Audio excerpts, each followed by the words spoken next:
Hey, it's Laura here, and in this video I'm going to show you how to sew the bottom part of an European style competition bikini that is also perfect for the wellness category.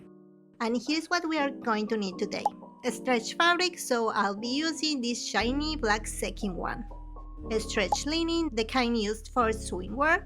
Elastic in 2 widths, 3/8 of an inch and 1/4 inch. I have left a link in the description where you can find these materials along with all the other sewing tools I'll be using in this video. And last but definitely not least, the sewing pattern. This one is designed to be printed on a standard letter size paper or A4 size paper, and it features a Brazilian style back coverage that looks like this on a stage. This pattern also comes in 3 different sizes based on your height. Once I have finished assembling the pattern, I transfer it onto paillon fabric or pattern paper to keep the original intact. That way I only cut out the size I'm going to use and it ends up looking like this. Next, I place the pattern on the fabric and cut one front piece and one back piece.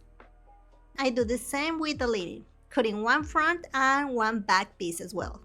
I have seen some people skip the linen when making these bikinis, but personally I feel like the finished look has a much higher quality when it's fully linen. You can try it both ways, with or without linen, and see which one you like best. Now it's time to remove the pins so we can start sewing. The first stitch I'm going to do is the ruching on the back piece. To do this, I take a fabric marker and draw a straight line right down the center of the back piece. Then I take it to the sewing machine and place a 1/4 inch elastic right on top of the line that I just marked. I backstitch at the beginning to secure the elastic, and then I continue sewing using a straight stitch. I stretch the elastic with one hand to create the gathered effect while gently pulling the fabric with the other hand to help the machine go forward smoothly. Right before I reach the end, I backstitch again to secure it and then trim the extra elastic like this. Now it's time to join the front and back pieces at the sides and the crotch. Using pins, I secure both the fabric and the linen together just like this. Then I sew the side seams using a 5/8 of an inch seam allowance. And then for the crotch seam, I use a 3/8 of an inch seam allowance. Once the pieces are joined, I trim any excess threads and remove the pins. And it should look like this.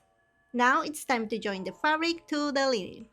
I place the good sides of both of the fabric and the linen facing out, so the seams stay hidden inside. Then I use pins to secure all around the edges. It will look like this, all neat and ready for the elastic. Next, I set my sewing machine to a zigzag stitch with a length of 4 and a width of 6. I start placing the 3/8 of an inch elastic along the crotch seam, and when I get to the area with the back ruching, I stretch the elastic slightly as I sew to create a light gather on these sides too. Once I reach the area where it doesn't have the ruching, I stop stretching the elastic and I just sew it flat without gathers until I reach the starting point and trim off any extra elastic. And this is how it should look. Gathered at the back and nice and smooth on the front and upper sides. I repeat the same process on the other leg opening. After that, it's time to add the elastic to the waistline. For this, I switch to a zigzag stitch with a length of 4 and a width of 4. And here I use the 1/4 inch wide elastic. I start at the center back, placing the tip of the elastic like this.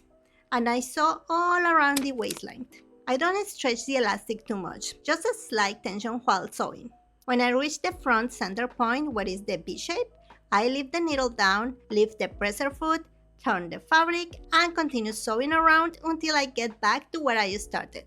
And once the elastic is fully sewn around the waist, it should look like this. And I can start removing all the pins.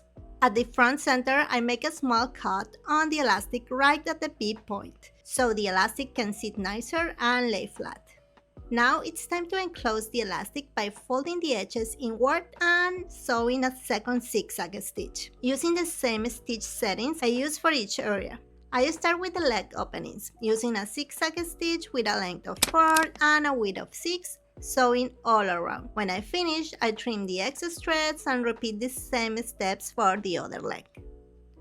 Once both leg openings are done, it should look like this. And the last step is finishing the top edge. For the waistline, I go back to the zigzag stitch with a width of 4 and a length of 4. I start at one of the sides, back stitch to secure it, and sew along until I reach the V point at the front. When I get there, I leave the needle down, lift the presser foot, and turn the fabric again so I can continue sewing down the other side until I reach the end. Once it's finished, it will look like this, and I cannot try this one on because it's not for me, but here is a little clip so you can see how it looks all done and with the matching top. Remember, in your hands lies the power to turn the invisible into visible. And if you haven't seen the video on how to sew the competition top, I will leave it right here for you. Thank you so much for watching all the way to the end, and I will see you in the next video. Bye bye!